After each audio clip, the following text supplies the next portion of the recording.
We're here for a singular purpose today. It's come to our attention that out of about 25 jurisdictions, we have one of the entities that would like to pull out of the enhanced 911 system. I want to start by saying that none of our comments today, nor the letter that you have a copy of, is directed at the great citizens of the Front Range or any of those jurisdictions, and certainly not Colorado Springs. If you're a Colorado Springs resident, you should have the surety that when you leave your home on the weekend, come up Highway 24, past the Woodland Park divide, and then go on to other areas to hunt, fish, or recreate, that you have consistent public safety, and that's what Enhanced 911 does for you. Any one of the jurisdictions pulling out of what's been working for over 3 generations is a recipe for disaster. I'd like to welcome you and also draw you to our public statement that speaks for itself, but we'll certainly answer any questions. This regional approach that has worked for over 30 years for E911 has and must be left intact. It's short-sighted and frankly self-serving for any entity because of budgetary restraints to say that it must pull from a system. We're all going through federal cutbacks, state cutbacks. Our state is $1.4 billion in debt, and yet there are certain things that we don't compromise on. Public safety is one of those. As a reminder, as of last evening, Colorado has 14 active burning fires with over 5,000 men and women supporting those, and we burned almost 250,000 acres. Teller County today, our Cripple Creek Fire Chief is deployed to Montrose. We've had search and rescue deployed. We don't ask any other jurisdictions for monies or payment in kind. We send them because that's the Colorado way. That's the same thing with E911. It's no secret that we're facing a severe and critical drought. We just completed a meeting that'll become public soon about running out of water. So drought, fires. This is not the time to begin to unravel a well-working and honed system known as the E911. As a reminder, in Teller County, our population doubles and sometimes triples in the summertime during special weekends like 4th of July or just normal weekends when we have great events. We foot the bill for search and rescue. We foot the bill for ambulances. Right now, 1 out of 3 ambulances that is called, and Tim Dienst is here, can justify and tell you this, goes to a non-resident. So our taxpayer money, but we'll gladly do that because it's the right thing to do. Our sheriff's office over the 4th of July weekend had over 300 contacts on U.S. Forest Service public land, another bill that's picked up by Teller County. So as folks recreate, and as rightly they should, in our homes, in our backyards, that bill is being picked up by Teller County, and the jurisdictions within Teller County are 3 cities. We don't come to other cities and ask for that money, even though we talk to those cities about those impacts. It is disingenuous, therefore, for any city to try to pull away and at the same time ask for enhanced recreation. In this environment, there are a few things that allow us to ensure your public safety. Strong leadership, regional partnerships. Regional partnerships are nothing new. They're something that works. It's the way Colorado works. Right now, we're fighting those 14 fires as a regional concept. In the water discussion we just completed, that was a regional discussion about how we can work together across 3 counties, including El Paso County, to deal with the severe water crisis that we're all having. Again, it's short-sighted and not the Colorado way, and frankly not the code of the West, to take from your neighbor simply to solve the problem. I think it's a false narrative to say that if we pull out of E911 as Colorado Springs, will make you safer Colorado Springs resident. Again, I reiterate that's not true. What you'll do as a Colorado Springs resident is get on Highway 24 to come up here to recreate with a broken system, a system that's really working really well now. As I mentioned, Teller County does face budget challenges. We're debt-free, but like everyone else, it's not a budget problem, it's a spending problem. We have to make tough decisions, and I would ask the citizens of Colorado Springs to get with their council members and have them look at some other alternative to save money. We'd make the case that E911 system is what allows the Pikes Peak region to effectively address all the fires we've had. And look, folks, since the Hayman, since the Waldo Canyon fire, which our chair lived through here as well with many of you, those systems worked. There's confidence in the E911 system. More importantly, your individual residents have confidence. When you pick up the phone, somebody answers it. It doesn't matter if you're from Teller County, El Paso County, Monument, Fountain, but the system works, and we have first response. It's incredible. I would tell you that for what we're facing today, whether you believe in climate change or you believe in an extended drought, it doesn't matter what you believe in, we're experiencing right here. The conditions that we have in Colorado have set us up for potentially the worst fire season we've ever had. It is not the time to unravel public safety. It is not the time to come up with some novel approach that says we're going to take care of our own and not our neighbors. It's not what we do in Colorado.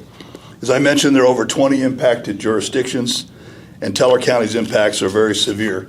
Just to be frank, we could spend up to an additional $2 million in Teller County if this were to happen. Why is that important? Enhanced recreation.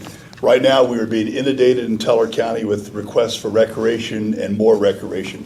I want to thank the governor of the state of Colorado. They've had CPW actively trying to help us with their initiative where we have state control of some federal lands. We've been part of that initiative, things like the OPPI task force, the PPRA, Ring the Peak. Folks, that all stops if we don't have help from the Front Range. We can't shoulder that. I already mentioned that we're already dealing with search and rescue. That's something we do out of our own pockets. We're already dealing with fire response and certainly behavior in the forest. We still have folks up here lighting fires every weekend, despite the fact that we've been a stage 2 fire ban the entire time. But we can't take any additional burdens on. That's not a threat. That's the way it works when you're a conservative county and you can't do it. We can't go back to the people of this county and ask for additional money to support recreation when we have some entity that wants to go ahead and pull out and hurt us. It's a matter of wildfire, forest health, forest behavior, and public safety. The regional approach is the only way. Look, folks, we have the opioid task force. We have CASA. We have Pikes Peak Area Council of Governments. Everything we do is because we're inextricably linked. 40% of this county's biggest city, Woodland Park, commutes back and forth every day. You're putting our residents at risk if we dismantle the system. And when the wintertime comes and periods of bad darkness and fires and smoke, you're putting our citizens at risk too. We can't have that. So before I introduce our sheriff to you, I just want to plead with a simple request, and that's this. We need the council to vote this down. To Mayor Yamalotti, I would just say, Yemi, you're a friend, and I know your staff brought you a proposal. The commissioners up here get proposals every day from staff to say, hey, here's the way we can save money. You need to turn this down. This is a bad idea. The timing's wrong. If there are efficiencies to be worked on, if there are things we can look at down the road, let's do that after fire season. Let's do that after the water crisis. Let's do that after we've thought through this and done studies. But to dismantle something now, to unilaterally pull out, will destroy relationships. And again, that's not a threat, but it will. It'll cause us to have to severely curtail recreation and make tough decisions up here in Teller County. And what we want to do now is continue those good relations. We want to continue the safety. And again, the false narrative that we can make Colorado Springs citizens safer only works if you never leave Colorado Springs. So if you like to hunt, fish, or recreate, don't come on up the hill because we can't guarantee that it's going to work if we break a system. And with that, I'd like to introduce right now Kevin Tedesco and for his comments, and then we'll open it up to questions and to the chair and anybody else. Kevin? Thank you. Good morning, everyone. Chief Deputy Kevin Tedesco of the Teller County Sheriff's Office. I want to discuss the impacts that I see happening with the separation or secession of Colorado Springs from the E911 Authority Board. It causes me significant concern with our abilities as a collective organization, collective group of first responders, whether it be EMS, fire, or law, from both counties and all municipalities within both counties, seriously impacting our abilities to efficiently provide law enforcement, fire, and EMS services to our constituents, to our public, and to our community. Like we heard today, folks don't always live in the same areas that they work, shop, recreate, travel in, visit friends and family in, and they should be entitled to the equal level of law enforcement, EMS, and fire response, regardless of whether they're in their home jurisdiction or traveling in the immediate area just outside of their home jurisdiction. This secession would significantly impact our abilities to provide that first responding resource. Our dispatch centers now are collective, they're united, they're on similar formats and functions, similar training. Their abilities for our dispatch centers to communicate efficiently works well as it has for the past 35 plus years. This delusion or separation from E911 authority with certain areas of the counties would cause significant impact and detriment to that being dissolved. We as field units in all first responders capacities rely on heavily on the communication source coming from and going back to our dispatch centers. Also with dispatch centers being able to communicate efficiently and effectively with each other. I can tell you firsthand, I've been involved in several serious, broad-scale incidences that collaboration was very, very important for our success, whether it was the Waldo fire, the Black Forest fire. Those circumstances, those instances require field units of all first responder capacities to work together and establish great communication, efficient communication from our respective dispatch centers. If those dispatch centers aren't able to communicate efficiently and effectively, the effects on the ground, the field units suffer, and our ability to provide appropriate and effective public service suffers as well. We spent a lot of time, we've had, like you've heard, over 3 decades of relationship building and collaborative experience. Breaking this down now won't have the benefit that a city would see, won't have a benefit that a county would see. We'd see nothing but negative impacts.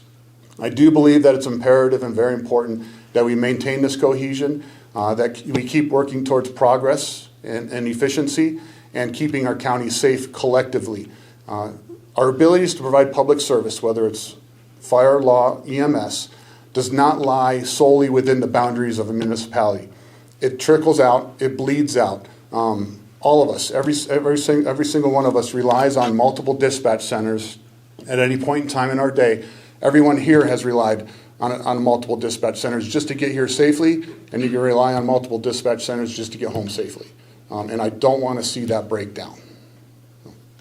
Thank you. So just to conclude, before I turn it over to the chairman for any concluding remarks, it's a bad idea, folks. Nothing's broken.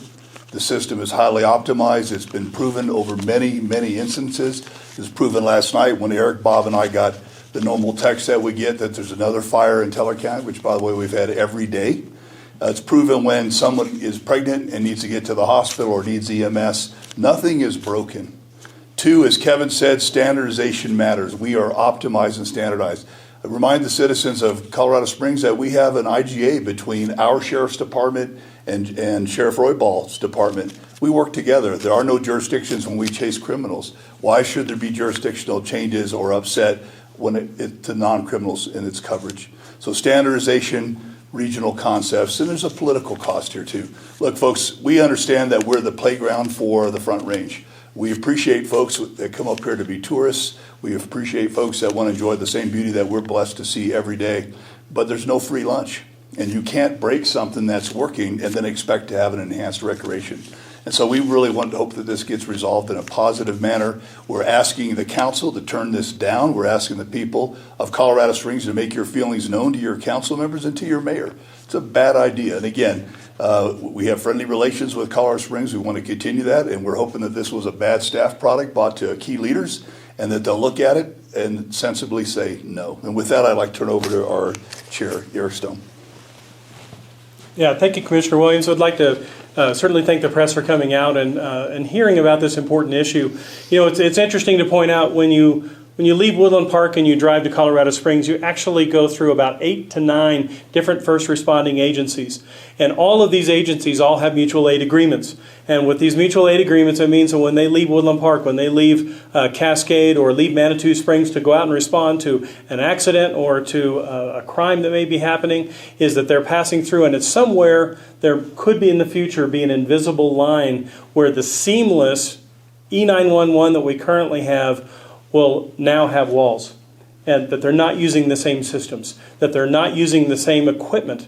And that's what's really important, and that's what the enhanced 911 got us, was everybody on the same page, using the same systems, using the same communication networks. And when one network goes down, another network can immediately pick that up.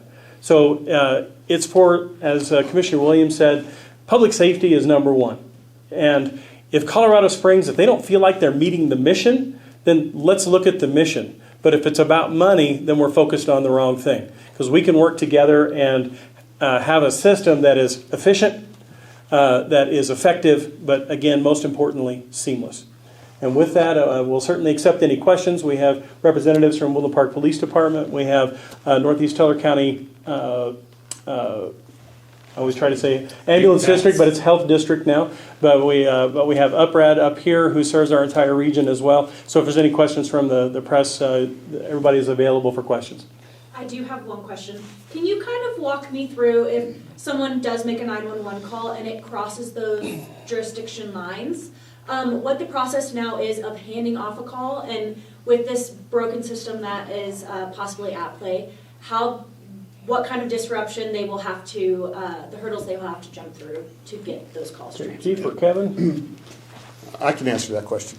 So if a call comes into a dispatch center and a dispatcher identifies or sees that it's a different law enforcement, fire, EMS jurisdiction having responsibility for that, they're able to CAD that message over. They can move it over to the CAD system of that receiving dispatch center quickly, efficiently. It's immediate. The recipient dispatch center then sees the call, can see the call screen, the notes associated with the call, the nature of the call, and the response needs for that call. So that's where the collaboration is most important, is the integrated systems that we can use in our region, not isolated within a certain jurisdiction or boundary. And as Commissioner Stone stated, you don't always notice or see that you're traveling from jurisdiction to jurisdiction, so you don't always immediately know where your call needs to go. You want to make a simple phone call to 911 and have efficient response sent to you for your needs at that time. So. When was the last time a Teller County Communications Center took a spillover emergency call from Colorado Springs? The last one, I'm not sure, but I've seen several. Whether it be El Paso County, Colorado Springs, Manitou Springs, we all have similar and shared boundaries. And the way the 911 system works, especially if it's a cellular call, cellular incoming calls, especially in some of the more rural areas, are not as specifically defined by GPS. Sometimes it gets routed to a dispatch center that it has the most connectivity with a tower to, but might not necessarily have the response area. So a call might come in from someone calling 911 on a cell phone, and it hits a closest tower that is not within the jurisdictional boundary of the recipient agency. The other thing I would add to that, ma'am, is Grant Park Range right up here, the mountain that overlooks Woodland Park belongs to El Paso County. Every time we have a call on that reservoir up there or a fire, that basically involves both of those right off the bat. And so that's critical, and that happens almost weekly right now. We're getting calls on Rampart. So, can you speak to a little bit of the monetary loss that might be experienced by Colorado Springs departing the authority and where that estimate comes from? sure. And again, just to reiterate, this is from Monument down to Fountain. So this argument will probably go across the board. Today, the system is working. It's budgeted for. Again, we're a debt-free county. We're a conservative county, not politically necessarily, but how we spend the money, and that's important. And for jurisdictions struggling, it's not a budget problem, it's a spending problem. You have to make tough decisions, and I don't think you ever make that decision on the backs of your residents when it comes to public safety. That's one. Two, for us, it's about $2 million. But let's take a step back for a minute. E911 Authority also has a bonus system where, for being in the system, our dispatchers get additional monies for all the jurisdictions. So the immediate question you're going to have is, will we have an attrition issue? Frankly, we're also suffering from an economy like we have, so we could potentially lose half of our dispatchers to go to Denver, for example, where they get paid more. That's an issue. That's an immediate one. $2 million. And this is where I talked about recreation. We are proud to have recreation up here. Truth is that, there are thousands of people crawling around the backside of Pikes Peak in our county every day. We're grateful to DNR and to CPW and the governor for moving forward with some controls of that, and that system has been working very well. But can you put yourself in a county commissioner's position, the three of us, having to look to our people, the majority of our people up here are over 60 years old, there's a lot on fixed incomes, and ask them for an additional $2 million so that we can continue to be the playground, not at the current rate, but for future growth and recreation. We can't do it. And so it starts at the strategic level. What is the vision of Colorado? We're all Coloradans. The regional concepts that we all do are important. And $2 million would have to be made up somewhere. The truth is, we're not going to let ourselves fail. What Kevin's talking about, though, is seams and transitions between systems. Take your computers at home. How many times do you have a software upgrade? We could find ourselves, just like the military did many years ago, with dissimilar software systems that don't even talk to each other. It's no secret Colorado Springs is has a bigger coffer than Teller County is, so there's a chance that they may move in a direction that we can't keep up with. So this regional concept that Kevin talked about really is a great leveler of operational systems. We're talking operational control, and I would make the case that any Coloradan coming through southern Colorado, through Colorado Springs, up the pass to go skiing, hunting, fishing, or hiking, or just traveling through, deserves that same quality, and you would break it. So great costs, great risk, and immediate impacts to public safety.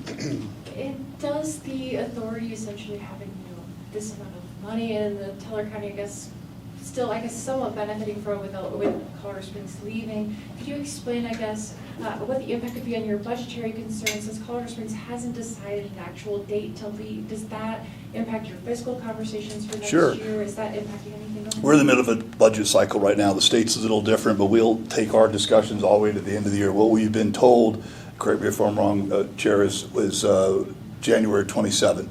And so that's why I started off by saying, if you're a climate change person, what you're seeing is real in Colorado. Whether you're not a climate change person, we have a real drought, we're running out of water, 14 fires are real. I would expect, there is no fire season, I would expect that to go right through the fall, right through the winter, and right into next year. So we're in a very different place than we were in Colorado just 2 years ago. We need to acknowledge that too. So that's a cost to everybody. That's a cost to the state, that's a FEMA cost from the feds. We have 60% of our counties federal. And yet, as I told you, his great folks were out there with 300 contacts over 4th of July at our expense.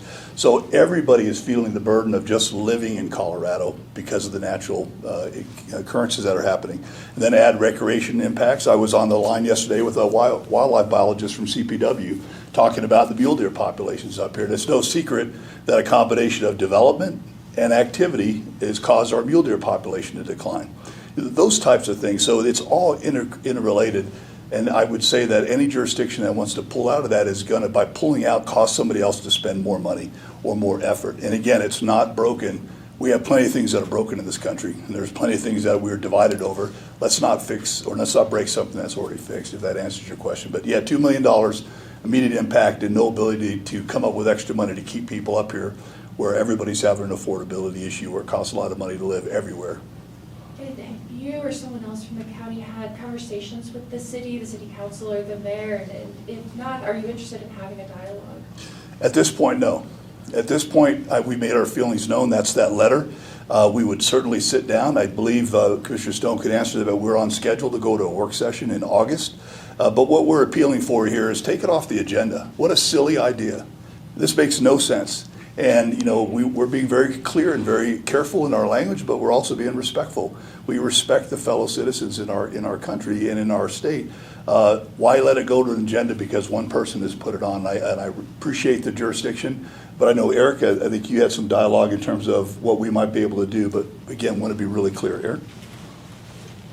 Yeah, just as an additional follow-up to that, there have been individual conversations, certainly, that have taken place with members of the Colorado Springs Council, as well as individual conversations with other members of the E911 Authority. And we've talked about potentially what the impacts are, but I think one of the most important things about this is that this came out of the blue. Nobody knew about this at all until there was a Friday press conference, I guess, where Mayor Yemi made the announcement, hey, we're moving out of this. Even his own council didn't know that this was going to be proposed and that notice was going to be given to this.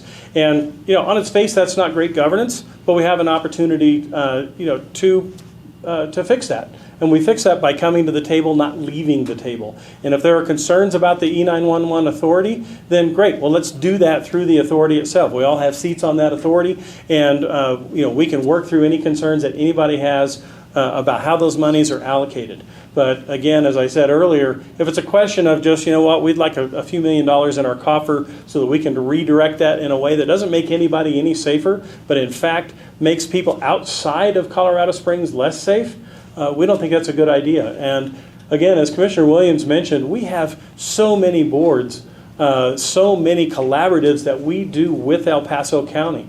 When you look at Workforce Center, you look at Opioid Abatement Council, you look at Pikes Peak Area Council of Governments, you look at Central Front Range TPR, all of these different organizations where Teller and El Paso County, who for decades have worked together to solve problems that are not unique to any of us, but to benefit all of the residents of the region, not just to benefit just the city of Colorado Springs. Commissioner Stone, while you're up there, you said in the Gazette that if COS established their own authority and failed to meet the requirements, the withdrawal could result in the closure of its dispatch center. What are those requirements, and why would that be the case? Could you restate that again? Who said that it would cause the closure of the dispatch center? County Commissioner Eric Stone.